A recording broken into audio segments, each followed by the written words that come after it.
जब मैं 3 बजे आ गया तो मुझे उसी वक्त बता देना चाहिए था कि आपको हमारे यहाँ ये बोलना है। 3 बजे नहीं बता रहे हैं, जब मैं बोलते हुए मुझे 1 घंटा होने जा रहा है तब आप हमको बताने कान में कि इस पे बोलिए, तो ये चीज़ सही नहीं है। मुझे अच्छी तरीके से मालूम हो गया कि कहाँ क्या बोलना चाहिए, कहाँ क्या नहीं बोलना चाहिए। तो मेरे भाइयों, इन चीज़ों को आप अपने जहन में रखिए। मिन शुरूरि अनफुसिना व मिन सय्यिआति अमालिना,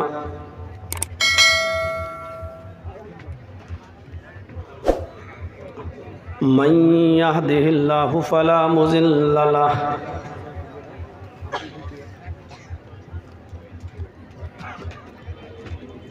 व मन युज़लिल्हु फला हादिय लहु।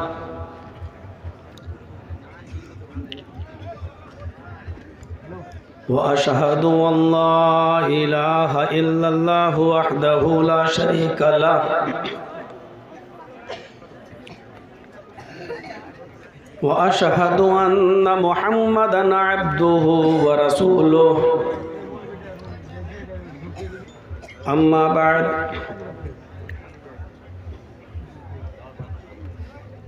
फ़इन्न खैरल हदीस किताबुल्लाह व खैरल हदी हदी मुहम्मदिन सल्लल्लाहु अलैहि वसल्लम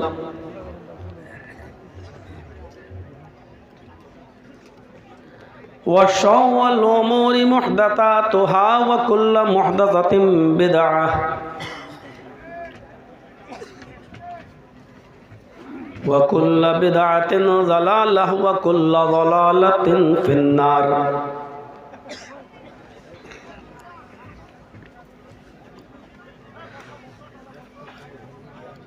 अऊज़ु बिल्लाहि मिनश शैतानिर रजीम।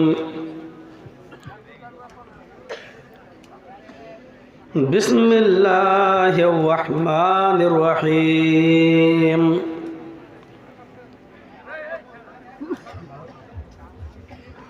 या अय्युहल्लज़ीना आमनु दुखुलू फिस्सिल्मि काफ़्फ़ा।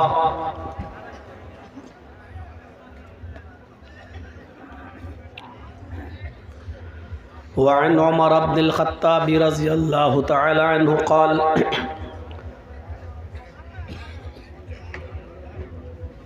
क़ाल रसूलुल्लाहि सल्लल्लाहु अलैहि वसल्लम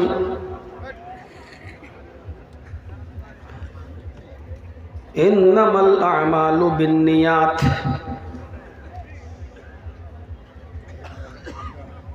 रब्बि इश्रह ली सदरी व यस्सिर ली अमरी वहलुल उक़दतम मिन लिसानी यफ़क़हू क़ौली।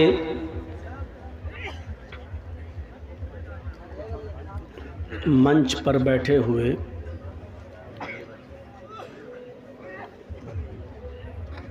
बहुत ही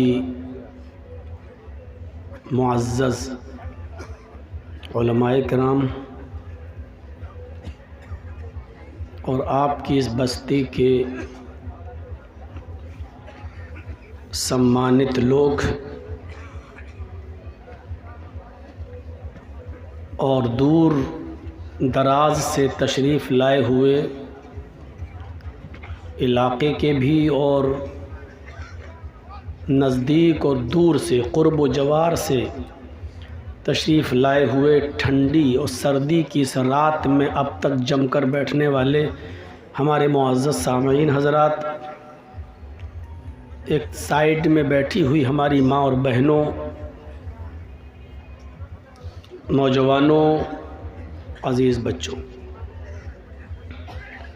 बहुत बड़ी खुशनसीबी की बात है कि मुझे आपके इस क्षेत्र में और इस गांव में पहली बार आने का ये मौका मिला है।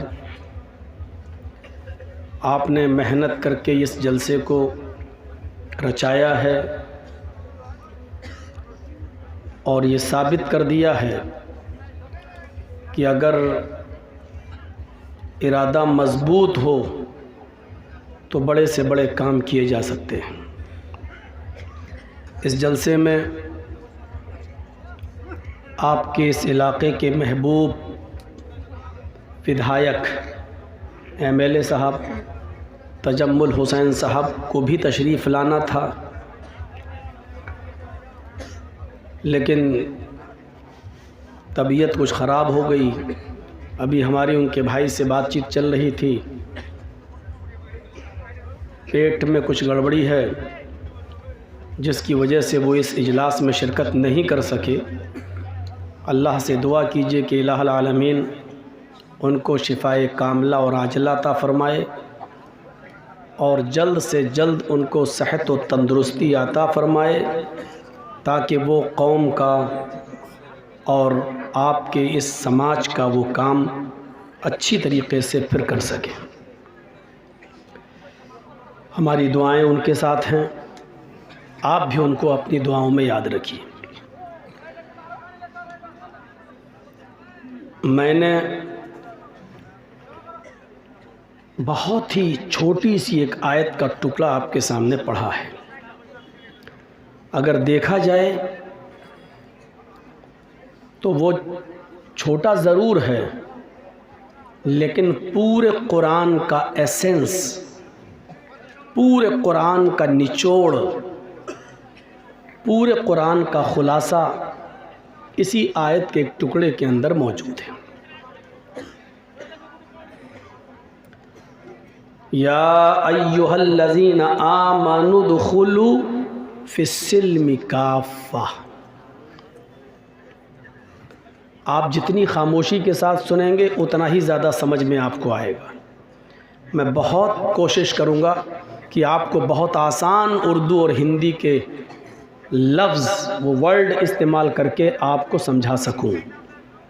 मुझे मालूम है कि आधा और 1 घंटे के बाद आप छटना शुरू हो जाएंगे, क्योंकि जब हमारी बात सर से ऊपर गुजरेगी और आपके समझ में नहीं आएगी तो आप फिर यहाँ बैठेंगे नहीं और आपसे पहले हमारी माँ बहनें यहाँ से जाना शुरू कर देंगे। हालांकि उनकी समझ में मेरी बात और ज़्यादा आनी चाहिए, क्योंकि सीरियल वो ज़्यादा देखती हैं, टीवी वो ज़्यादा देख रही हैं, तो उनको तो और ज़्यादा समझ में आना चाहिए हमारी हिंदी उर्दू, लेकिन वो सबसे पहले जाना शुरू कर देती हैं। अल्लाह रब्बुल आलमीन ने फरमाया, देखिए कितनी छोटी सी बात कही, लेकिन बात कितनी बड़ी है। या अय्युहल्लज़ीना आमनु दुखुलू फिस्सिल्मि काफ़ा। ऐ ईमान वालो, ऐ मुसलमानों, तुम इस्लाम के अंदर पूरे के पूरे दाखिल हो जाओ, कंप्लीटली मुस्लिम बन जाओ, मुकम्मल तौर पर तुम इस्लाम के अंदर दाखिल हो जाओ। इसका मतलब जानते हो क्या है? इस आयत का मतलब यह है कि इस्लाम हमारी मर्जी के मुताबिक उस पर अमल नहीं किया जाएगा, हमारे दिल से नहीं चलेगा, बल्कि इस्लाम मुहम्मदुर रसूलुल्लाह सल्लल्लाहु अलैहि वसल्लम की मर्जी के मुताबिक चलेगा। हम जो चाहें वो करें वो इस्लाम नहीं है। मुहम्मदुर रसूलुल्लाह ने जो बताया है हमें वो करना है, वो इस्लाम है। मुस्लिम का माना क्या होता है? इस्लाम को लाकर एक आदमी मुस्लिम हो जाता है। मुस्लिम का माना क्या होता है आपको मालूम है? मुस्लिम, अल्लाह ताला हम सबको हज करने की तौफीक अता फरमाए। जब आप सऊदी अरब के अंदर जाएं तो किसी अरबी से पूछना आपके यहाँ मुस्लिम किसको कहते हैं।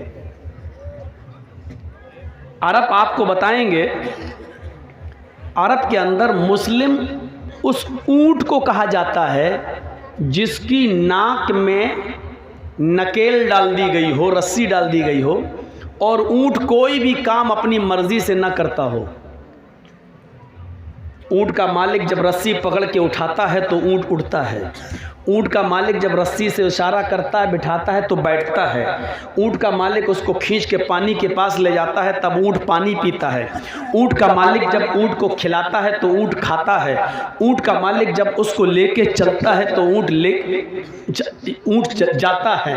ऊँट का मालिक जब उसको बांधने के लिए उसके गहवारे में जाता है तो ऊंट वहां पहुंच जाता है, यानी ऊंट के नाक में नकेल पड़ गई है। वो ऊंट अपनी मर्जी से कुछ नहीं कर सकता, जो कुछ भी करेगा अपने मालिक की मर्जी से करता है। ऐसे ऊंट को अरब क्या कहते हैं? हाजल जमालुल मुस्लिम, ये मुस्लिम ऊंट है, अपने मालिक का फर्मा बरदार ऊंट है।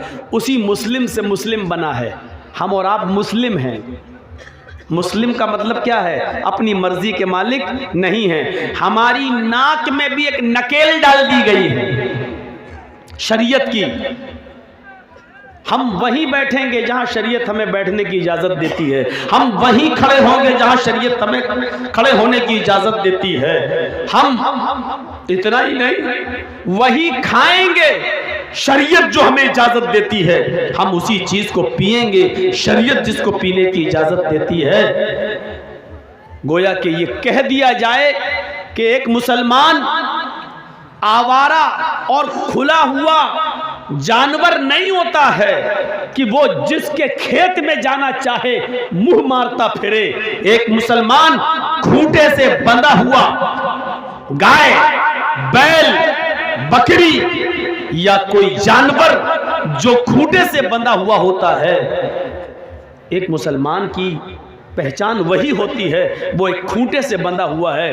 कितना भी भाग ले कोई जानवर, जो जानवर खूंटे से बंधा है, रस्सी से बंधा है, वो कितना भी जाए लेकिन वो अपनी सीमा से बाहर नहीं जा सकता है। जितनी बड़ी रस्सी होगी वो उतना ही दूर जाएगा, उससे आगे नहीं जा सकता है, फिर उसको लौटकर अपने खूंटे के पास ही आना है। यही एक मुसलमान और एक मोमिन की तारीफ है। एक मुसलमान उतना ही लाइन को क्रॉस कर सकता है जितना वो जा सकता है, हद से ज्यादा नहीं, लौट कर उसको फिर वहीं आना है।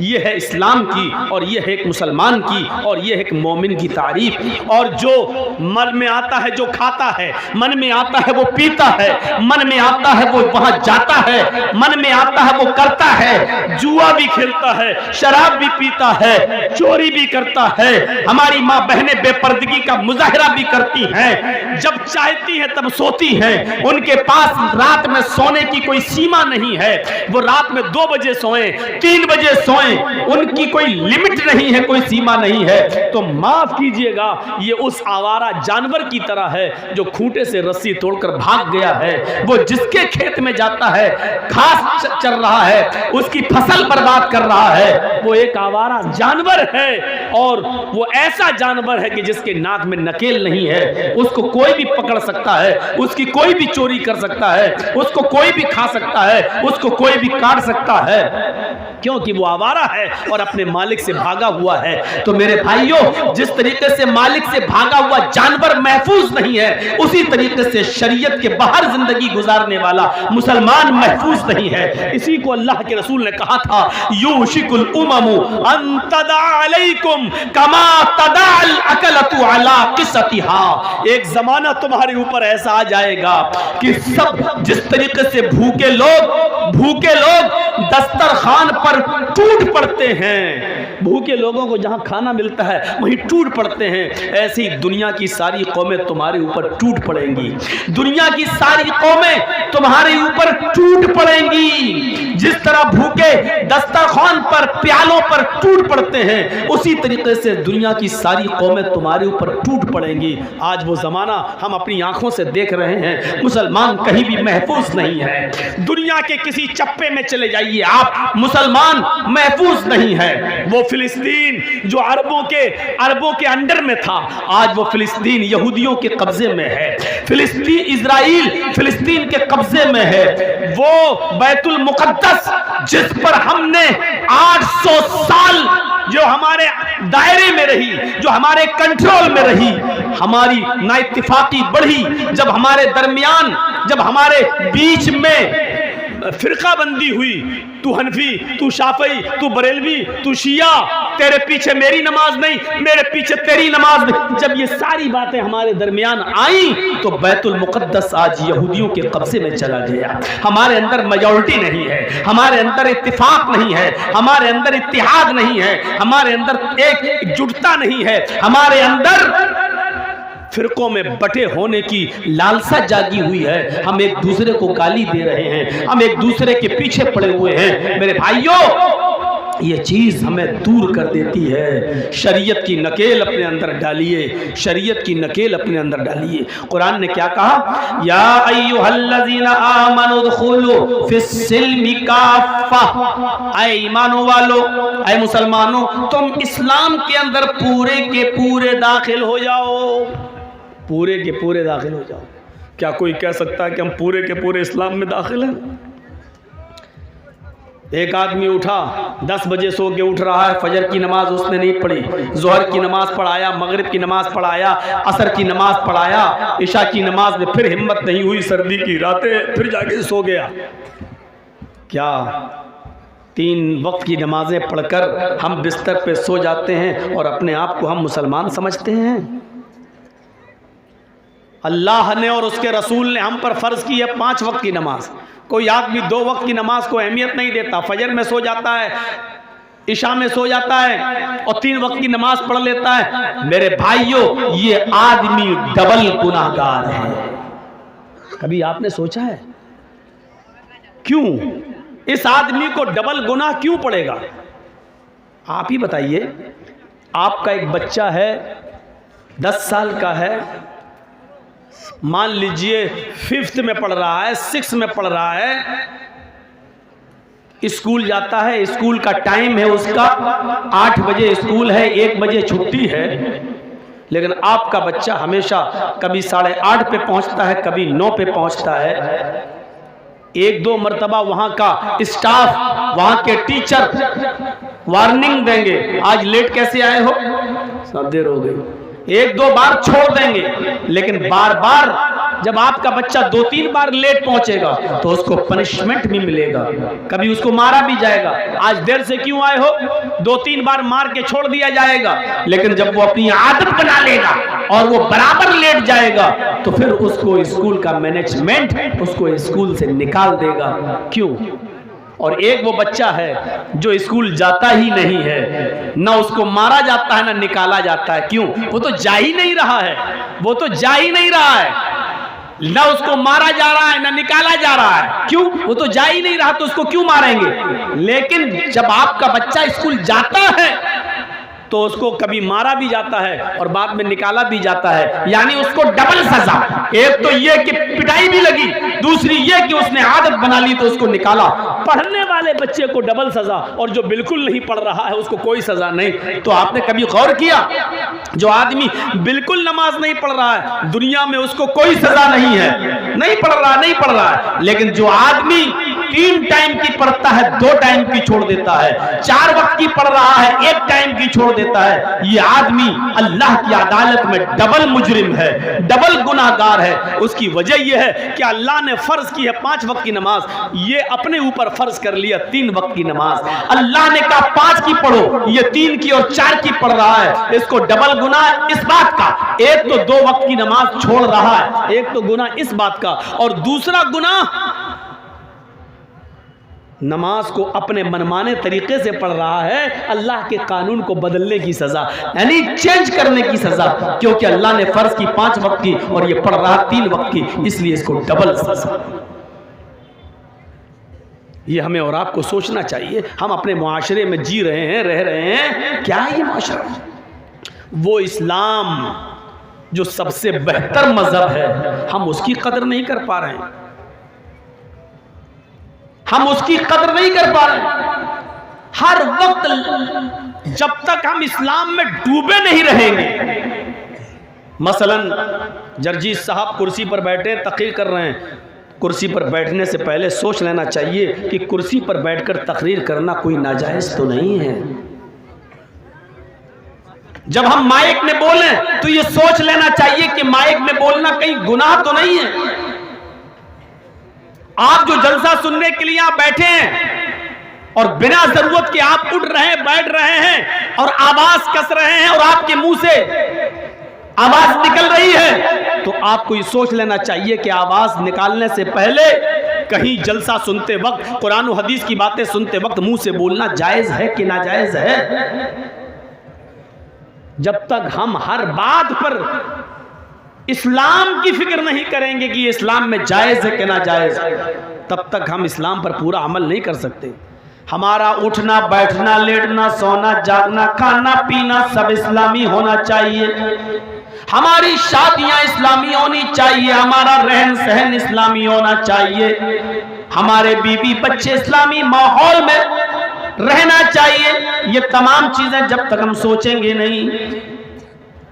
कहा जाता है कि एक आदमी बहुत भूखा था, भूख की वजह से उसको हालत उसकी खराब थी, और उस आदमी से किसी ने पूछा कि दो दो कितने होते हैं? दो दो, दो और दो कितने? उसने कहा 4 रोटी। कभी आपने सोचा है कि उस भूखे आदमी की जबान से 4 रोटी क्यों निकला? उसको 4 पेन भी तो कह सकता था, 4 फैन भी तो कह सकता था, 4 माइक भी तो कह सकता था, 4 किताब भी तो कह सकता था, 4 मोबाइल भी तो कह सकता था। और इसको भी कहने की जरूरत नहीं थी, क्योंकि पूछने वाले ने सिर्फ गिनती पूछी, 2 + 2 कितना, 2 और 2 कितना। उसका जवाब सिर्फ ये होना चाहिए था कि 4, लेकिन उसके मुंह से निकला क्या? 4 रोटी, क्योंकि उसको भूख लगी थी। उसका दिमाग सिर्फ रोटी की तरफ लगा हुआ था, उसका जहन सिर्फ खाने की तरफ लगा हुआ था, इसलिए सवाल न समझते हुए भी उसने जवाब में रोटी कह दिया। इससे क्या पता चलता है? इससे पता यह चलता है कि जिसका दिमाग जिस चीज में लगा हुआ है उससे वही चीज नमूदार होती है, जाहिर होती है। हमारा उठना, हमारा बैठना, हमारा दिमाग इसी में लगना चाहिए। हमारा उठना इस्लामी है या नहीं, हमारा बैठना इस्लामी है या नहीं, हमारा खाना इस्लामी है या नहीं, हमारा पीना इस्लामी है या नहीं, हमारा चलना इस्लामी है या नहीं, हम अपनी बेटी की जो शादी कर रहे हैं वो इस्लामी है या नहीं। जब तक हमारी सोच, हमारा दिमाग, हमारा माइंड जब तक पूरा का पूरा इस्लाम की तरफ नहीं लगेगा, हम इस्लाम के ऊपर पूरे के पूरे अमल नहीं कर सकते और इस्लाम के अंदर पूरे के पूरे हम दाखिल नहीं हो सकते हैं। कुरान कहता है या अय्युहल्लज़ीना आमनुदखुलू फिस्सिल्मि काफ़ा, आई ईमानो वालो तुम इस्लाम के अंदर पूरे के पूरे दाखिल हो जाओ। इस्लाम के अंदर इसलिए दाखिल हो जाओ क्योंकि इस्लाम सबसे बेहतर मज़हब है। दूसरे मज़हबों को क्रिटिसाइज़ नहीं करना चाहिए, उन पर तनकीद नहीं करना चाहिए। हर आदमी अपने अपने मज़हब पर अमल करने के लिए आज़ाद है, और हर आदमी को अपने मज़हब को सबसे अच्छा कहने का भी अधिकार है। वो जिस मज़हब पर अमल कर रहा है वो कह सकता है कि हमारा मज़हब सबसे अच्छा है। हम मुसलमान हैं, हम कह सकते हैं कि हमारा मज़हब सबसे अच्छा है। कुरान इस बात की गवाही देता है, इन्नद्दीना इंदल्लाहिल इस्लाम, अल्लाह की दृष्टि में, अल्लाह की नजर में सबसे बेहतर अगर कोई मजहब है, सबसे बेहतर अगर कोई दीन है तो वो इस्लाम है। सबसे बेहतर, और बेहतर चीज की कुर्बानी कोई नहीं देता है। बेहतर चीज के लिए कुर्बानी दी जाती है, उसकी कुर्बानी कोई नहीं देता है। अभी सिर्फ आयतें सुन लो, मिसालें मैं बाद में देता हूँ। सबसे पहला क्या बताया? इस्लाम सबसे बेहतर मज़हब है। क्यों बेहतर है? क्योंकि ये कंप्लीट है, मुकम्मल है। दुनिया में कोई दूसरा मज़हब कंप्लीट नहीं है। आप ईसाई मज़हब उठा लो, ईसा अलैहिस्सलातो वस्सलाम की ज़िंदगी के सिर्फ 3 साल के हालात मालूम हैं। खुद ईसाइयों को 3 साल के हालात, बाइबल अगर आप पढ़ेंगे तो 3 साल से ज़्यादा ईसा अलैहिस्सलाम के हालात नहीं मिलेंगे बाइबल में भी, सिर्फ 3 साल के। तो 3 साल की जिंदगी किसी की आइडियल नहीं हो सकती है पूरी जिंदगी के लिए। ईसाइयों से पूछो कि वो शादी कैसे करेंगे, उनको नहीं मालूम। क्यों भाई? जिसको जाना है ये तो चला जाए, और जिसको बैठना है वो बैठ जाए। सामने से हम नहीं उठने देंगे, पीछे से जाइए आप। मेरे सामने आप लेफ्ट राइट मत कीजिए। आपको इजाज़त है, पूरी परमिशन है, जिसको जाना हो जाए। लेकिन जब मैं बोलने लगूं तब नहीं, अभी जाओ। कोई फ़र्ज़ थोड़ी है, जलसा सुनना कोई फ़र्ज़ नहीं है। अब जब कराए हो इतना चंदा वंदा खर्च करके, इतना पैसा खर्च करके, तो थोड़ा सा सुन लीजिए। अभी आपको कुछ अच्छी बातें भी आपके सामने आ रही हैं, ये सब अच्छी बातें हैं, लेकिन मज़ीद जो चीज़ आपको ज़्यादा मुतासिर करेगी, तो मेरे भाइयों सुनिए, ईसाइयों के पास नहीं है। अगर उनसे पूछो कि शादी कैसे होती है, उनको नहीं मालूम। क्यों? क्योंकि ईसा अलैहिस्सलातु वस्सलाम ने शादी नहीं की थी। हमारा कुरान ये कहता है कि ईसा अलैहिस्सलाम को ज़िंदा आसमान पर उठा लिया गया है और कुर्ब क़यामत वो दोबारा आएंगे। जब वो इस दुनिया में दोबारा आएंगे तो शादी करेंगे और फिर उनकी बीवी और के साथ बच्चे भी होंगे। यानी अभी उनकी शादी नहीं हुई। तो जिस नबी ने शादी न की हो उसकी कौम को कैसे मालूम कि शादी कैसे होती है? ईसा अलैहिस्सलाम ने शादी का कोई तरीका भी नहीं बताया। पूरी रामायण पढ़ जाइए आप। 2 रामायणें हैं, रामचरितमानस तुलसीदास जी की और एक रामायण है वाल्मीकि जी की, जिसको बोलते हैं वाल्मीकि रामायण। दोनों रामायण पढ़ जाइए। रामचंद्र जी की पूरी जिंदगी आपको नहीं मिलेगी। रामचंद्र जी की पूरी जिंदगी के हालात रामायण में नहीं मिलेंगे। उनकी भी चंद साल की जिंदगी के हालात रामायण में बंद है बस। इसलिए हिंदू भाइयों के पास भी सिर्फ इतना है, दानम दीक्षिता, दान दो, खैरात करो, लेकिन कितनी खैरात? मसलन आपके यहाँ खेती बाड़ी होती है, धान पैदा होता है, तो हदीसों में आता है ना कि धान में कितनी ज़कात देना है। अगर आसमान से बारिश होती है और बारिश के पानी से अगर धान पैदा होता है तो उसकी ज़कात अलग है। आसमान से बारिश नहीं हुई है, आपने सरकारी पानी नल चलाकर और जनरेटर के ज़रिए पानी खींचकर आपने खेत को सींचा है, उस पानी से धान पैदा हुआ है तो उसकी ज़कात अलग है। सोना और चांदी की ज़कात अलग है। समंदर या आपके तालाब में कितनी मछलियाँ होनी चाहिए कि उस पर ज़कात फ़र्ज़ होती है, कितनी बकरियों पर ज़कात फ़र्ज़ है, कितनी भैंसें और गायें होनी चाहिए कि जब आपके ऊपर ज़कात फ़र्ज़ बन जाएगी, ऊँट कितने होना चाहिए, कपड़े का बिजनेस करते हैं तो कपड़ा कितना होना चाहिए, आप जिस मकान में रहते हैं उस मकान में ज़कात है या नहीं, आपके मकान के अलावा 2-4 प्लाट और पड़े हुए हैं जो आपने ख़रीद के डाल दिए, उन प्लाट पर ज़कात है या नहीं, अगर वो प्लाट आपके अपने हैं तो उस पर ज़कात है या नहीं, या उन प्लाट को आप बेचना चाहते हैं, उससे बिजनेस करना चाहते हैं, उस पर ज़कात है या नहीं, है तो कितनी है। ये सारी चीजें ऐसी हैं जो इस्लाम बताता है, लेकिन हिंदू धर्म के अंदर इसकी कोई सीमा नहीं है।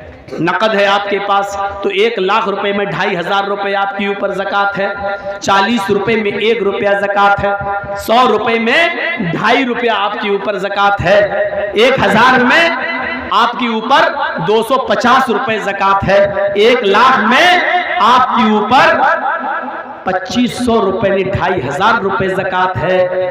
ये है इस्लाम के अंदर एक सीमा जो हिंदू धर्म के अंदर और ईसाइयत के अंदर आपको नहीं मिलेगी। सिर्फ इतना है, गरीबों की मदद करो, लेकिन कितनी, ये इस्लाम बताता है।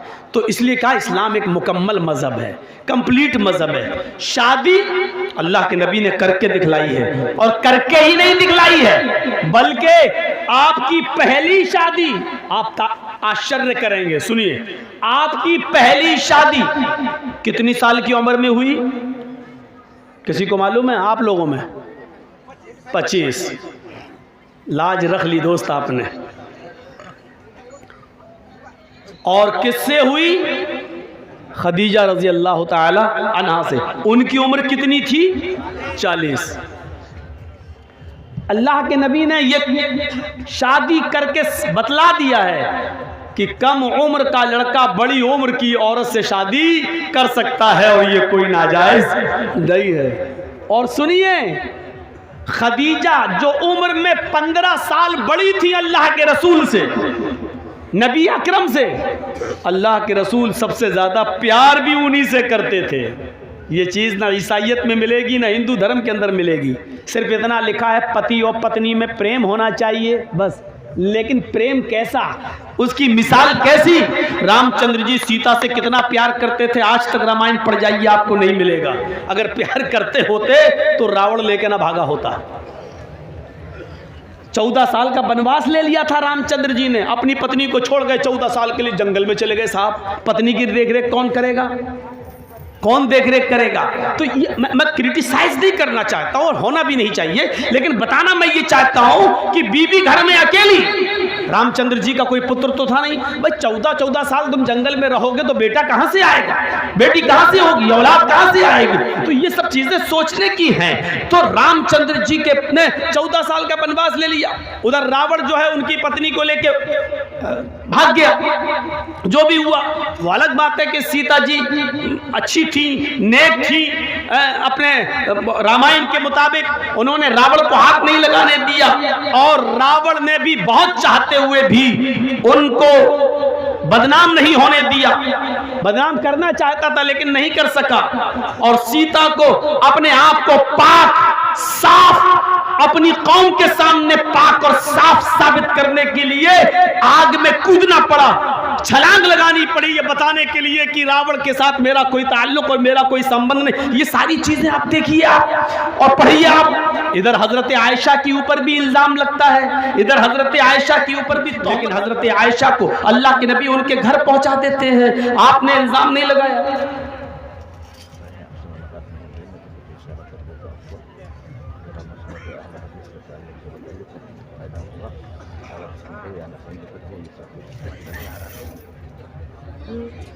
उन्वान पर ये होता मबनी होता है समझने का काम। उन्वान जो ऐसा हो कि समझ में आए। आपको पहले बोलना चाहिए था। नहीं तो आप नहीं मुलाकात किए तो इसमें हमारी गलती नहीं है ना। अब एक आदमी जो जहन बना चुका है उस पर बोलना है उसको। दूसरी बात ये कि आप ऐसी चीज़ बोलने के लिए कह रहे हैं जो दूसरे मसलक वाले उससे बिफर जाएँ। आप कह रहे हैं मसलक अहले हदीस के बारे में बताइए, तो दूसरे मसलक ठीक है, हम मानते हैं उसकी बात को, लेकिन किसी चीज़ का टॉपिक पहले दिया जाता है। हम 3 बजे आ गए हैं आपके हरिश्चंद्रपुर में, 3 बजे से हम यहाँ हैं, हमें कोई टॉपिक नहीं दिया गया बोलने के लिए। नहीं, हमको आप मत कहिए, हमसे आप कहेंगे तो हम ऐसा बोल देंगे अभी कर्फ्यू लग जाएगा कल। हम तो इस मामले में मंझे हुए आदमी हैं, हमारी तो यूपी सब पीछे पड़ा हुआ है, सब मीडिया आज कल तक हमारी खबर। हमको आप मत कहिए, आप हमसे जो कहेंगे हम बोल देंगे, लेकिन संभालना आपकी जिम्मेदारी है। ठीक है, ठीक है। हाँ, ये सब चीज़ें नहीं होनी चाहिए। आपका जो ट्रॉफिक है आप बोलिए। देखिए, सबसे पहली बात यह है कि जब मैं 3 बजे आ गया तो मुझे उसी वक्त बता देना चाहिए था कि आपको हमारे यहाँ ये बोलना है। 3 बजे नहीं बता रहे हैं, जब मैं बोलते हुए मुझे 1 घंटा होने जा रहा है तब आप हमको बताएं कान में कि इस पे बोलिए, तो ये चीज़ सही नहीं है, ये चीज़ ठीक नहीं है। तो मेरे भाइयों, मैं जो चीज़ बोल रहा हूँ वो चीज़ आपकी समझ में अगर नहीं आ रही है तो आप बता दीजिए। हमारे मौलाना कह रहे हैं किसी की समझ में नहीं आ रहा है, उस तरफ आइए। अब बताइए मैं क्या करूं। अब आप सुनिए, बस आपकी गवाही मिल गई है, अब मुझे किसी की कोई परवाह नहीं। बैठिए, नहीं समझ में आएगा तो बता दीजिएगा, मैं छोड़ दूंगा। हाँ, अब आप सुनिए। तो मैं कह ये रहा था कि इस्लाम एक मुकम्मल मजहब है, एक मुकम्मल कंप्लीट दीन एक इस्लाम कौन है? इस्लाम है। इस मजहब के अंदर आपको कंप्लीटली नहीं मिलेगी। अल्लाह के रसूल ने 25 साल की उम्र में 40 साल की खदीजा के साथ रहकर पूरी दुनिया को दिखा दिया कि देखो मुझसे 15 साल उम्र में बड़ी औरत, उसके साथ कैसे रहा जाता है। बुढ़ापे की कोई शिकायत नहीं आई है, बल्कि जब तक खदीजा जिंदा रही, नोट कीजिएगा मेरी बात, जब तक खदीजा जिंदा रही इतना प्यार किया अल्लाह के रसूल ने खदीजा से, और खदीजा ने भी इतना प्यार दिया नबी अकरम को कि अल्लाह के रसूल ने कोई दूसरी शादी खदीजा की ज़िंदगी में नहीं की। आपने और शादियां की हैं, लेकिन कब? खदीजा के इंतकाल के बाद। लेकिन खदीजा जब तक जिंदा रही तब तक आपने दूसरी शादी नहीं की। और जानते हो, ये चीज़ें आपको रामायण और गीता में नहीं मिलेंगी, ईसाइयत में नहीं मिलेंगी। जब खदीजा का इंतकाल हो गया और आपने 1-2 शादियां और कर ली और आयशा भी आपकी जिंदगी में आ गई, तो आप ताज्जुब करेंगे। एक दिन कुर्बानी का दिन था, यहां से आप देखिए, एक दिन बकरा ईद का दिन था, कुर्बानी का दिन था, आपने जानवर ज़िबा किया और ज़िबा करने के बाद उसका गोश्त पककर जब हजरत आयशा सिद्दीक़ा ने अपने हस्बैंड को दिया, अल्लाह के नबी को दिया, कुर्बानी के गोश्त की पहली बोटी अल्लाह के नबी के पास आती है। आपने प्याला उठाया और उस गोश्त की बोटी को लेकर जैसे ही मुंह में लगाते हैं, खाते नहीं है, उसको वापस कर देते हैं और आंखों में आंसू आ जाते हैं।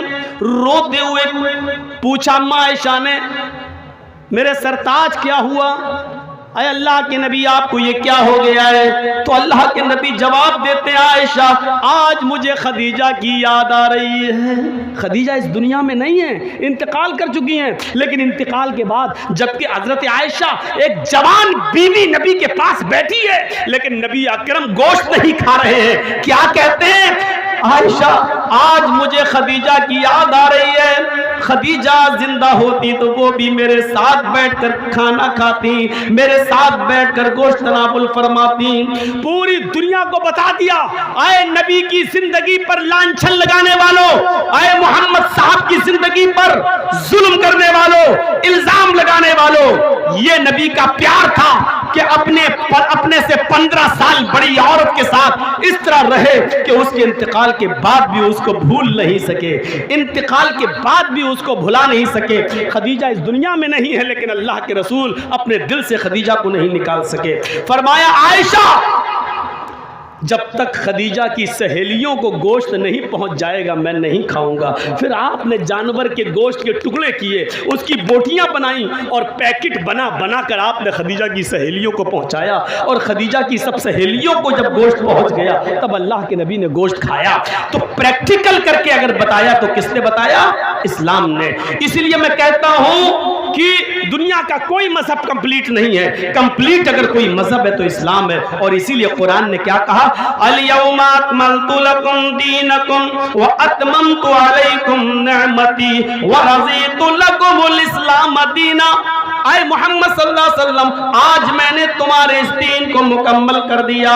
अल-यौमा अकमलतु लकुम दीनकुम आज मैंने तुम्हारे लिए तुम्हारे इस दीन को मुकम्मल कर दिया। व अतममतु अलैकुम निअमती और अपनी नेमतों का इत्माम कर दिया, अपनी नेमतें हमने पूरी कर दी। व रज़ीतु लकुमुल इस्लाम दीना और मैं आज तुम्हारे इसी दीन इस्लाम से राजी और खुश हो गया। दुनिया के किसी मजहब के अंदर आपको कंप्लीट होने का सबूत नहीं मिलेगा। अगर मुकम्मल कोई मजहब है, देखिए बैठो कैसे इस्लाम बताता है। दुनिया के किसी धर्म में देख लो, खड़े होकर खाना चाहिए कि बैठ के खाना चाहिए, ना हिंदू धर्म बताएगा, ना ईसाई बताएगा, ना यहूदी बताएगा, लेकिन इस्लाम बताएगा कि खाना कैसे खाओ। 3 तरीके बताए, या तो दोनों पैर ऊपर करके उखड़ू बैठ के खाओ, या दोनों पैर पीछे कर लो जैसे अत्तहियात में बैठा जाता है उस तरीके से बैठ के खाओ। मेरे भाइयों खाने के तरीके किस तरीके से खाया जाए, एक पैर बिछा लिया जाए और एक पैर खड़ा कर दिया जाए, इस तरीके से, ये 3 तरीके अगर बताए हैं तो इस्लाम ने बताए हैं। दुनिया के किसी धर्म ने यह नहीं बताया कि कितना खाओ। इस्लाम कहता है कि खाते वक्त अपने पेट के 3 हिस्से कर लो, एक हिस्सा खाओ, एक हिस्से में पानी पियो और एक हिस्सा खाली छोड़ दो ताकि तुम अल्लाह को याद कर सको, अल्लाह का जिक्र कर सको। आज की मेडिकल साइंस कहती है जो लोग पेट भर के खाना खा लेते हैं, जिसको हमारे यहाँ कहा जाता है ठूस कर खाना, हलक तक खा लेना, जो इतना खाते हैं वो हमेशा बीमारियों में मुब्तला रहते हैं। और अल्लाह के रसूल के मुताबिक, सुन्नत के मुताबिक अगर कोई लोग खाना खाने शुरू कर दें, 2 हिस्से में खाएं, एक हिस्सा खाली छोड़ दें, तो ये बीमार हो ही नहीं सकता, क्योंकि पेट तमाम बीमारियों की जड़ है। पेट तमाम बीमारियों की जड़ है। जब पेट ठीक रहेगा तो आदमी अपने आप सही रहेगा। तो ये कंप्लीटली अगर कोई मजहब है, मुकम्मल कोई मजहब है, तो वो इस्लाम है। इसीलिए फरमाया वमन यब्तगी गैरल इस्लामी दीनन फलन युक़बल मिन्हु। इस्लाम को छोड़कर अगर कोई दूसरा दीन तलाश करोगे तो वह हरगिज़ कबूल नहीं किया जाएगा। इस्लाम को छोड़कर अगर कोई दूसरा दीन तलाश करोगे तो वो हरगिज़ कबूल नहीं किया जाएगा, वो दीन माना ही नहीं जाएगा। इस्लाम को छोड़कर अगर कोई दूसरा दीन तलाश करोगे तो वो कबूल नहीं किया जाएगा। वहुवा फिल आखिरति मिनल खासिरीन, और वो आखिरत के अंदर खसारा उठाने वालों में से, नुकसान उठाने वालों में से होगा। यह है इस्लाम। इसके अलावा दूसरा दीन तलाश करोगे तो वो कबूल नहीं किया जाएगा। अब आइए थोड़ा सा आपको यह भी बता दूं कि इस्लाम किस चीज का नाम है। हम समझते हैं कि जो कुछ भी कर लो वो इस्लाम है। नहीं नहीं, इस्लाम दो चीज़ों का नाम है, रब के कुरान का और मुहम्मदुर रसूलुल्लाह के फरमान का। आप कितना भी अच्छा काम कर लें, कितना भी अच्छा काम कर लें, लेकिन अगर कुरान की मोहर नहीं है या मुहम्मदुर रसूलुल्लाह सल्लल्लाहु अलैहि वसल्लम की उस पर मोहर नहीं है, तो वो अल्लाह के यहाँ कबूल नहीं होगा। देखिए, यहाँ हर मसलक के लोग आए होंगे, ज़्यादातर अहले हदीस हैं, मैंने मान लिया, लेकिन एक बात याद रखिएगा, बहुत गौर से सुनिएगा, किसी पर कोई क्रिटिसाइज नहीं होनी चाहिए, किसी पर कोई हमला नहीं होना चाहिए, हर आदमी को अपने मसलक पर अमल करने का इख्तियार है। लेकिन ये बात कौन नहीं मानेगा कि इस्लाम कुरान और हदीस का नाम है। मसला ये नहीं है कि आप ज़ोहर में 12 रकात पढ़ते हैं या 10 रकात पढ़ते हैं। मसला ये नहीं है कि तरावी 8 रकात पढ़ना चाहिए या 20 रकात पढ़ना चाहिए। मसला ये नहीं है कि मगरिब के अंदर 5 रकात पढ़ना चाहिए या 7 रकात पढ़ना चाहिए, ईशा की 7 रकात पढ़नी चाहिए या 17 रकात पढ़नी चाहिए, ये कोई मसला नहीं है। मसला ये है कि हम जो इबादत कर रहे हैं वो जनाबे मुहम्मदुर रसूलुल्लाह के तरीके पर हो रही है या नहीं हो रही है, बस इतनी सी बात है। हर मुसलमान जब भी नमाज पढ़े तो वो ये सोचे कि जनाबे मुहम्मदुर रसूलुल्लाह ने ऐसी नमाज पढ़ी या नहीं, ऐसा रोज़ा रखा या नहीं रखा। मसलन रोज़ा इफ्तार का टाइम हो रहा है हमारे यहाँ, मान लीजिए हरिश्चंद्रपुर में 5:25 पर, एक मिसाल दे रहा हूँ। अब आदमी 5:25 पर बैठा हुआ है, हम रोज़ा नहीं खोलेंगे, नहीं, क्यों? पता नहीं सूरज डूबा होगा या नहीं डूबा होगा। 5:30 हो गए फिर भी रोज़ा नहीं खोल रहा, नहीं, थोड़ा सा और भूखा रह लूँ तो और ज़्यादा सवाब मिलेगा, तो मिलेगा? नहीं मिलेगा। अब वो ईशा तक रुक जाता, नहीं ईशा तक और भूखा रह लूँ और ज़्यादा सवाब मिलेगा, तो उसको सवाब मिलेगा? नहीं मिलेगा। क्या होगा? गुनाह और पड़ेगा। क्यों? क्योंकि उसने रोज़ा तो रखा लेकिन रोज़ा मुहम्मदुर रसूलुल्लाह के तरीके पर नहीं रखा। अल्लाह के नबी सल्लल्लाहु अलैहि वसल्लम ने यह फरमाया था कि लोग, मेरी उम्मत उस वक्त तक खैर और भलाई में रहेंगे जब तक कि वो रोज़ा इफ्तार करने में जल्दी करेंगे। अब जल्दी करने का ये भी मतलब नहीं है कि असर के बाद ही खोल लो। जल्दी करने का मतलब यह है कि जैसे ही 5:25 पर सूरज डूबा आप फौरन रोज़ा इफ्तार कर लो, लेट मत होइए।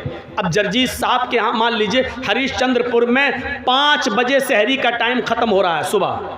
जर्जीस साहब की आंख लग गई, 7 बजे उठे, क्या हुआ यार, सहरी नहीं कर, अच्छा कितना, 5 बजे सहरी का टाइम ख़त्म था, 7 बज गए, 2 ही घंटा तो लेट हुए, चलो अब सहरी कर लेते हैं। सहरी 7 बजे कर ली, उधर 5:25 पर इफ्तार का टाइम हो गया, नहीं अभी नहीं इफ्तार करेंगे क्योंकि 2 घंटे बाद सहरी की थी इसलिए 2 घंटे बाद इफ्तार करेंगे। उधर हम 5:25 के बजाय 7:25 पे इफ्तार कर रहे हैं। टाइम तो बराबर हो गया ना, टाइम तो बराबर हो गया ना, लेकिन ये रोज़ा नहीं माना जाएगा क्योंकि सहरी का टाइम खत्म हो रहा था 5 बजे, आपको 4:59 तक सहरी करना थी, 5:01 पे नहीं करना थी, लेकिन आप तो 7 बजे कर रहे हैं। आपने उसूल तोड़ दिया, ज़ाब्ता तोड़ दिया, नबी अकरम का बनाया हुआ कानून तोड़ दिया, इसलिए आपका रोज़ा कबूल नहीं किया जाएगा। चाहे आप 7:30 बजे खोलें, 8:30 बजे खोलें, 9:30 बजे इफ्तार करें, लेकिन नहीं माना जाएगा क्योंकि रोज़ा रखना मकसद नहीं है, शरीयत की पाबंदी कराना मकसद है। आइए एक और चीज़ से समझा देते हैं हम आपको। एक कागज़ है मेरे पास, मान लीजिए जेब में पड़ा होगा, ये मान लीजिए एक लिफाफा है हमारे पास, इस पे मैंने एक लेटर लिख दिया और पोस्ट बॉक्स में डाल दिया। सुनिएगा, बड़ी अच्छी मिसाल दे रहा हूँ, पोस्ट बॉक्स में डाल दिया, लेकिन उस पर 5 रुपए का जो टिकट लगता है सरकारी लिफाफे पर, वो हमने चिपका दिया, सरकारी टिकट, और एड्रेस लिखा। बताइए तो जब 5 रुपए का सरकारी टिकट लग गया और एड्रेस भी सही है तो हमारा लेटर अपने एड्रेस पर पहुंचेगा या नहीं पहुंचेगा? पहुंच जाएगा। सरकारी टिकट नहीं लगाया लेकिन लिफाफा हमने 1000 रुपए का खरीद लिया, बहुत खूबसूरत है, डिजाइनदार है, बहुत अच्छा है, कागज बड़ा उम्दा है, उसकी कीमत 1000 है। उस लिफाफे पर हमने लेटर लिखकर रख दिया लेकिन सरकारी टिकट 5 रुपए का नहीं लगाया। तो क्या वो अपने एड्रेस पर पहुंचेगा? नहीं पहुंचेगा, और पहुंचेगा तो बैरिंग बन जाएगा, आपसे वसूल कर लिया जाएगा 10 गुना।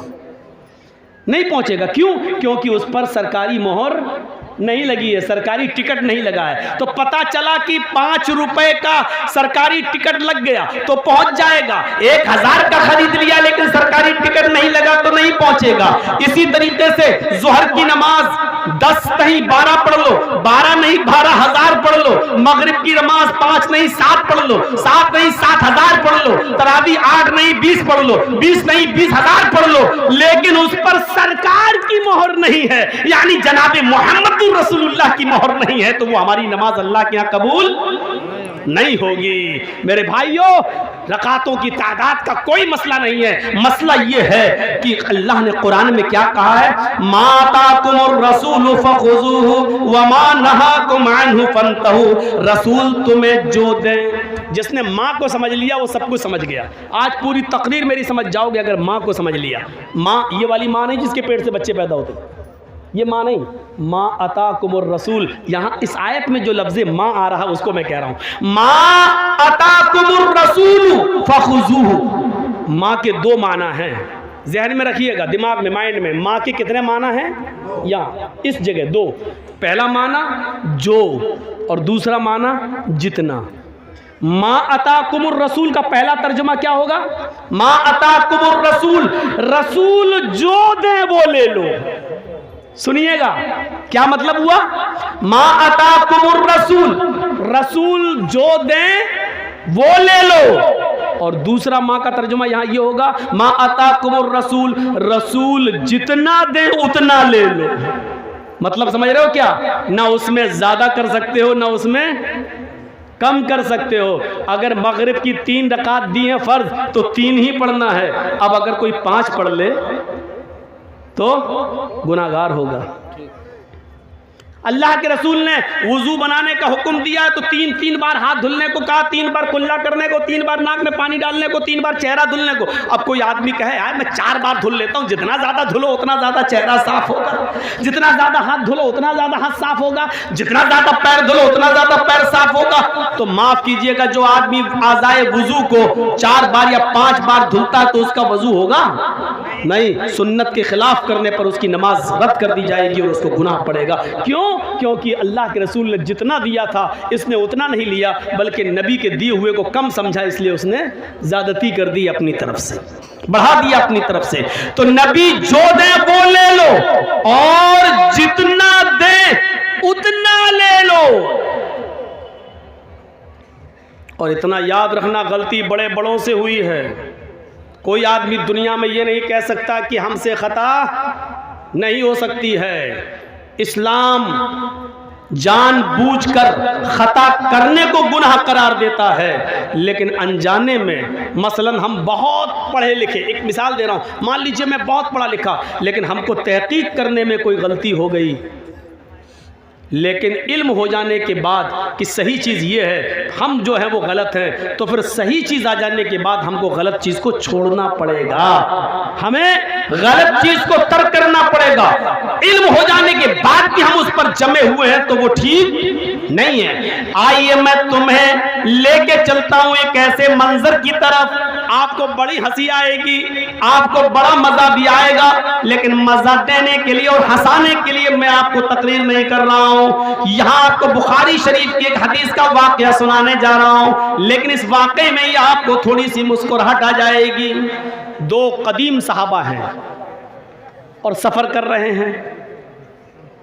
एक का नाम है हजरत अम्मार और एक का नाम है हजरत उमर फारूक का तो नाम बहुत अच्छी तरह जानते हो, और अम्मार का भी नाम जानते होंगे, हजरत सुमैया के बेटे हैं अम्मार। वो सुमैया जिनको शर्मगाह में नेज़ा दाखिल कर दिया गया था और इस्लाम में पहली जो शहीद हुई थी खातून वो। अब सुन लीजिए आप मेरी बात, अब जिसका पेशाब लग रहा हो वो उसको भी रोक लो, यहीं पर मत जाने दो यार, ये बार बार उठ रहे हैं मेरे सामने। असल में बात ये नहीं है, मेरे सामने उठना गलत नहीं है।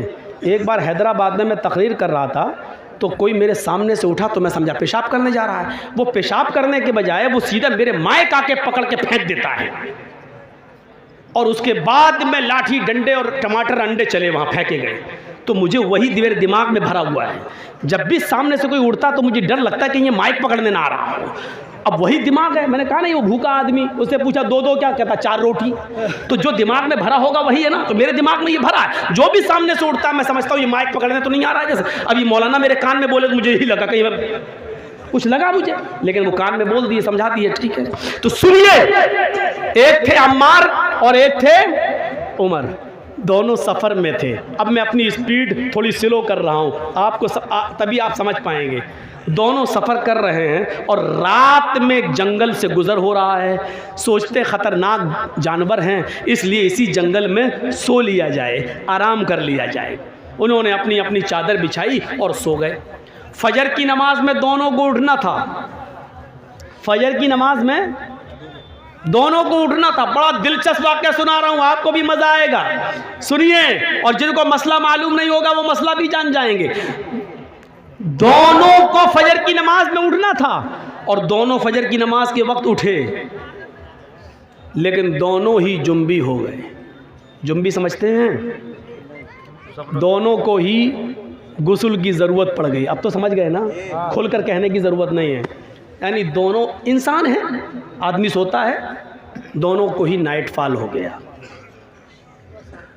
अब गुस्ल करना पड़ेगा तभी नमाज होगी, लेकिन पानी नहीं है। अब क्या किया जाए? तो हज़रत अम्मार कहते हैं, उमर जी मुझे मसला मालूम है। कहा क्या? सुनिए, बहुत स्लो सुना रहा हूँ ताकि आपके दिमाग में बिल्कुल घुसा दूँ।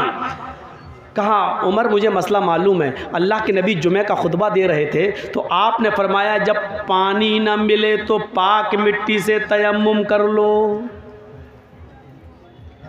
हज़रत उमर कहते चुप रहो, जिस मस्जिद में अल्लाह के नबी ने ये खुतबा दिया उसमें हम भी थे। आपने ये बात कही थी कि पानी ना मिले तो तयम्मुम कर लो, लेकिन वो वुज़ू के लिए कहा था, गुस्ल के लिए नहीं। हमको वुज़ू की ज़रूरत नहीं है, गुस्ल की ज़रूरत है। अल्लाह के रसूल ने उस मस्जिद में जो जुमे का खुतबा दिया था उसमें यह कहा था कि अगर वुज़ू के लिए पानी ना मिले तो तयम्मुम कर लो। दोनों हाथ पाक मिट्टी पे मार के फूंक लो, चेहरे पे फेर लो, दायां हाथ बाएं हाथ पर और बायां हाथ दाएं हाथ पर फेर लो तो तयम्मुम हो जाता है। ये अल्लाह के नबी ने बताया था। तो यहाँ तो वुज़ू का मामला नहीं है, हम लोग नापाक हैं, हम लोग को गुस्ल की ज़रूरत है। हज़रत अम्मार कहते हैं, हज़रत अम्मार कहते हैं तो एक काम करिए ना, वुज़ू में हाथ पैर मुंह कुल्ला किया जाता है और ये सब धुला जाता है। हमको गुस्ल की ज़रूरत है, इसलिए पूरे जिस्म पे मिट्टी फेर लेते हैं। हाँ? ऐसा करते हैं, यानी अपना अपना दिमाग लगा रहे हैं। देखिए, हज़रत उमर कहते नहीं नहीं नहीं नहीं, हमें कोई अच्छा नहीं लग रहा है। क्यों? हमको मसला मालूम नहीं, ऐसा ना हो ऐसा करने पर गुनाह हो। तो हज़रत अम्मार ने अपनी अकल चलाई और हज़रत उमर ने अपनी अकल चलाई। हज़रत अम्मार ने कहा तुम्हें नहीं पढ़ना, मत पढ़ो, मैं तो पढ़ूंगा नमाज। तो हज़रत अम्मार ने क्या किया, एक झाड़ी के पीछे चले गए, मिट्टी पड़ी थी। बुखारी शरीफ की हदीस के अल्फाज ने अपने जिस्म को उस पर पूरा मिट्टी में लोट लिया। बुखारी में क्या है, कमा तमर्रकुद्दाब्बा यतमर्रकु कमा तमर्रकुद्दाब्बा। हज़रत अम्मार मिट्टी पर ऐसे लोटे, ऐसे जैसे चौपाया, आपने देखा होगा जानवर को मिट्टी में ऐसे करता ना, फिर झाड़ देता अपने आप को, पूरे जिस्म पर मिट्टी हो जाती है उसके। तो हज़रत अम्मार ने ऐसे ही किया, पूरा करके पूरे जिस्म पर मिट्टी मल ली और गए और नमाज पढ़ ली। हज़रत उमर देख रहे हैं, उन्होंने नमाज नहीं पढ़ी। हज़रत अम्मार ने पढ़ ली। हज़रत उमर ने कहा पता नहीं सही हुआ कि गलत। नहीं, उन्होंने अपनी अकल दौड़ाई, नमाज नहीं पढ़ी। शहर में गए, सुबह सूरज निकलने के बाद पानी मिल गया और जैसे ही पानी मिला तो हज़रत उमर ने सबसे पहले गुस्ल करके फजर की नमाज क़ज़ा कर ली, पढ़ ली। उस ज़माने में मोबाइल का दौर नहीं था। दबाया, हाँ जर्जी साहब ज़रा बताइए तो। मालूम है रात के 3 बजे लोग हमें परेशान कर देते कभी, इसलिए मोबाइल बंद कर दिया 3 बजे पूछते हैं, मौलाना साहब फला हॉस्पिटल में मेरी बीवी एडमिट है। बड़ा अच्छा, अल्लाह ताला ने अभी अभी एक बेटा दिया, क्या नाम रखूं? अरे बच्चा आज पैदा हुआ है, कभी ने 7वें दिन नाम रखना है, तुझे अभी ज़रूरत क्या थी? सुबह पूछ लेता। रात में 3 बजे फ़ोन कर, क्या नाम रखूं? तो ये परेशान करने वाले लोग भी होते हैं, 3 बजे फ़ोन कर रहे हैं। कहा अरे मौलाना खुशी थी इसलिए बोल दिया। तो बोलो ना मौलाना साहब हमारे बच्चे के लिए दुआ करना, अल्लाह ताला ने चांद सा बेटा दिया। ये क्या नाम? 3 बजे फ़ोन कर रहा है। तो उस ज़माने में फ़ोन का ज़माना नहीं था, अल्लाह के रसूल से मसला मालूम कर लिया जाए। अब सुनिए, अम्मार इब्ने यासिर ने नमाज पढ़ ली, हज़रत उमर ने नहीं पढ़ी। जब सूरज निकल गया, पानी मिल गया, तब उमर फारूक ने नमाज पढ़ ली। जब सफ़र ख़त्म हुआ तो ये दोनों जब मदीने आए तो अल्लाह के नबी सल्लल्लाहु अलैहि वसल्लम से दोनों ने अपना अपना किस्सा बयान किया कि अल्लाह के रसूल बताइए हम दोनों में कौन सही, हम दोनों में कौन सही? तो अल्लाह के नबी ने फरमाया अच्छा दोनों को गुस्ल की ज़रूरत पड़ गई? कहा अम्मार तुमने क्या किया? कहा अल्लाह के रसूल हमें तो मालूम था पानी ना मिले तो तयम्मुम कर लो। तो अल्लाह के रसूल ने फरमाया जी बिल्कुल। तो हज़रत उमर ने कहा ये तो आपने वुज़ू के लिए कहा था, इन्होंने पूरे जिस्म पर मिट्टी मल ली। तो अल्लाह के रसूल ने कहा अम्मार क्या किया था तुमने? कहा कि मैं तो ऐसे लोटा मिट्टी पर जैसे 4 पैर वाला जानवर जमीन पर लोटता, पूरे जिस्म पर मिट्टी मल ली। तो अल्लाह के रसूल मुस्कुराए और मुस्कुरा कर कहते हैं कि अम्मार तुमने गलत किया, तुम्हें ऐसा नहीं करना चाहिए था। अब हज़रत उमर बड़े खुश हैं, ये गलत हो गए तो हम तो सही हुए होंगे, इनकी गलती है तो हम सही हो गए, हमने नमाज नहीं पढ़ी हम सही हो गए। तो कह ले ना और पूरे जिस्म पर मिट्टी मल लो हो गया ना। तो कहा हज़रत अम्मार ने अल्लाह के नबी इनका सुनो, इन्होंने क्या किया? तो हज़रत उमर से पूछा तुमने क्या किया? कहा अल्लाह के रसूल जब तक पानी नहीं मिल गया मैंने गुस्ल ही नहीं किया। नमाज का वक्त निकल गया, सुबह सूरज निकलने के बाद पानी मिला तो मैंने गुस्ल किया, फिर नमाज पढ़ी। आपने कहा उमर तुमने भी गलत किया। इस मैदान में जितने लोग जमा है सुनो, अम्मार की बात को अल्लाह के रसूल रिजेक्ट कर रहे हैं, पुराने सहाबी, और हज़रत उमर फारूक की बात को भी रिजेक्ट कर रहे हैं जबकि वो भी पुराने साहबी। बल्कि उमर फारूक के बारे में तो कहा था लौ कान बादी नबीयुल लकाना उमर, अगर मेरे बाद कोई नबी होता तो कौन होते? उमर। इतना बड़ा मकाम, लेकिन अल्लाह के नबी ने क्या कहा? तुमने भी गलत किया। अय उमर और अय अम्मार दोनों का तयम्मुम एक ही है, वुज़ू का भी और गुस्ल का भी। अगर गुस्ल की भी ज़रूरत पड़ गई थी तब भी वही तयम्मुम करना चाहिए था जो नमाज के लिए किया जाता है, जो वुज़ू के लिए किया जाता है। बस यही काफ़ी था। अपने दोनों हाथों को ज़मीन पर मारते, उसको फूंकते। देखो तयम्मुम का तरीका क्या है। ये मान लीजिए मिट्टी है, ये मिट्टी होना ज़रूरी है। बहुत से लोग ये पक्की दीवारों पे ऐसे मार देते हैं, नहीं चलेगा। बहुत से लोग पुती हुई दीवारों पे मार देते हैं ऐसे, नहीं चलेगा। माफ़ कीजिएगा बड़ी मौज़रत के साथ, नहीं चलेगा। मिट्टी होनी चाहिए और वो भी पाक। ऐसे दोनों हाथ ज़मीन पे ऐसे मारिए, ये ऐसे किया और ऐसे करने के बाद ऐसे नहीं मलना है, ऐसे करके ऐसे नहीं मलना, पूरा वो आपका पाउंड क्रीम यही लग जाएगी। ऐसे नहीं करना है। ये ज़मीन पे मारा, तयम्मुम का तरीक़ा सीखिए। ये ज़मीन पे मारा, फिर ये बस जितनी भी उड़ जाए मिट्टी तुम्हारे हाथ में लगी हुई, ऐसे करके उड़ गई। अब इन्हीं हाथों को ऐसे करना है।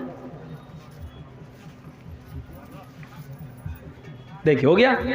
अब यही हाथ दोबारा नहीं लेना है, इसी हाथ को बाएं हाथ के ऊपर ऐसे यहां तक ये कर लिया और इस हाथ को, ये तयम्मुम हो गया।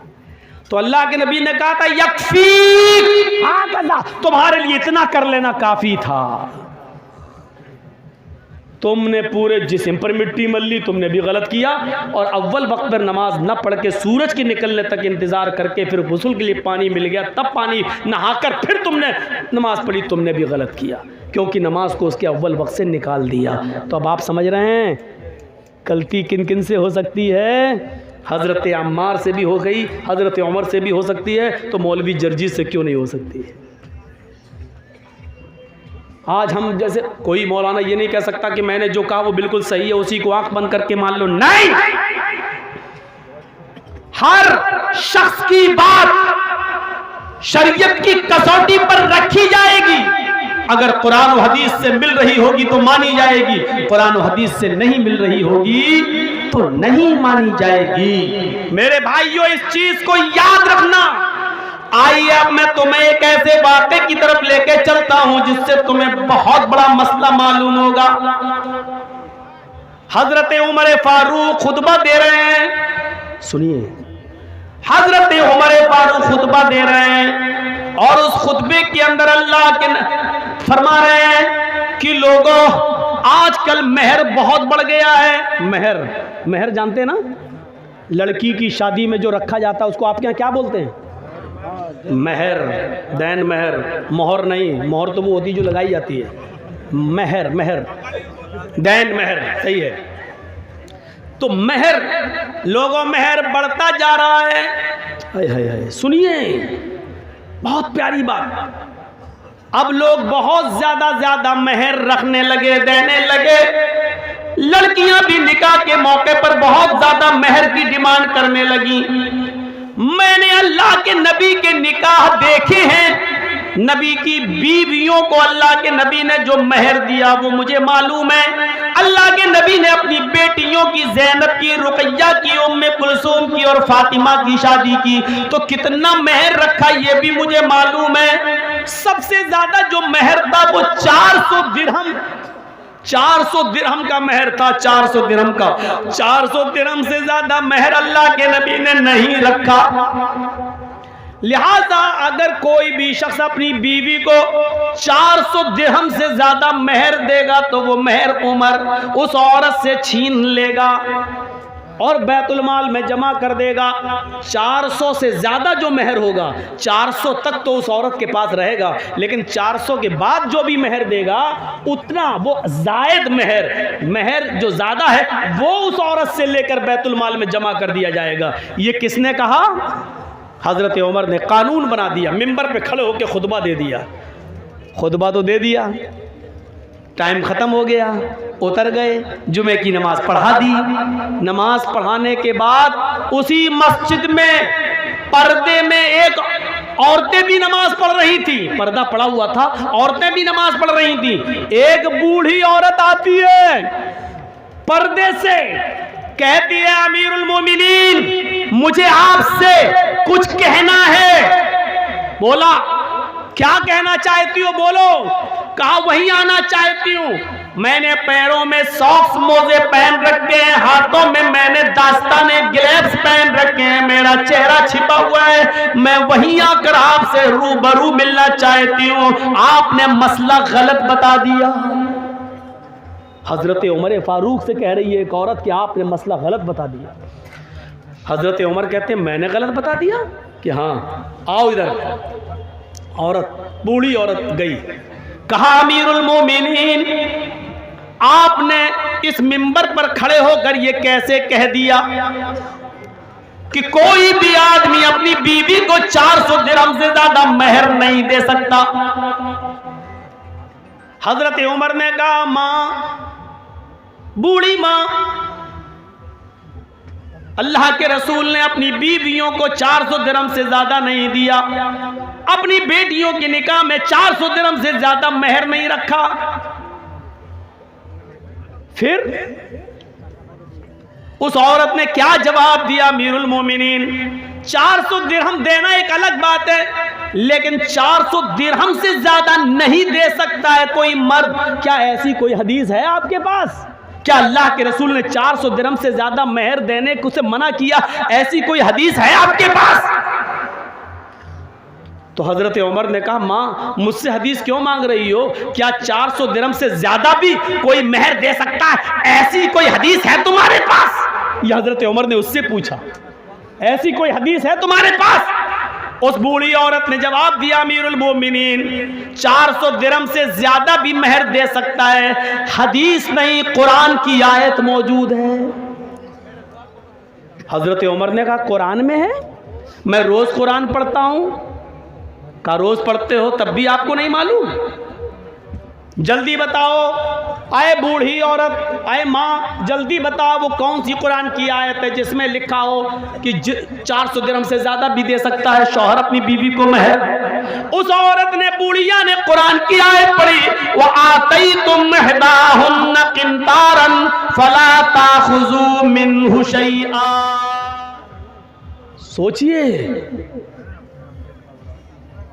व आतैतुम इहदाहुन्ना किंतारन, तुम में से कोई भी शख्स अपनी बीवी को ढेर सारा माल देना चाहे तो दे सकता है, जितना चाहे उतना दे सकता। किंतारा, खजाने के खजाने दे सकता है, महल दे सकता है, मकान उसको दे सकता है, प्रॉपर्टी दे सकता है, जमीन दे सकता है, जायदाद दे सकता है, महर में उसके नाम पूरा का पूरा फ्लैट बुक कर सकता है, उसके नाम कर सकता है। जो शौहर अपनी बीवी को महर में जो देना चाहे दे सकता है। फला ताखुजू मिन्हा शैया, फिर तुम उसमें से कुछ भी लेने का हक नहीं रखते। कोई भी उस औरत से छीन नहीं सकता, ये उस औरत का हक है, उससे कोई उसका हक नहीं छीन सकता है। शौहर भी दे तो फिर वो भी वापस नहीं ले सकता।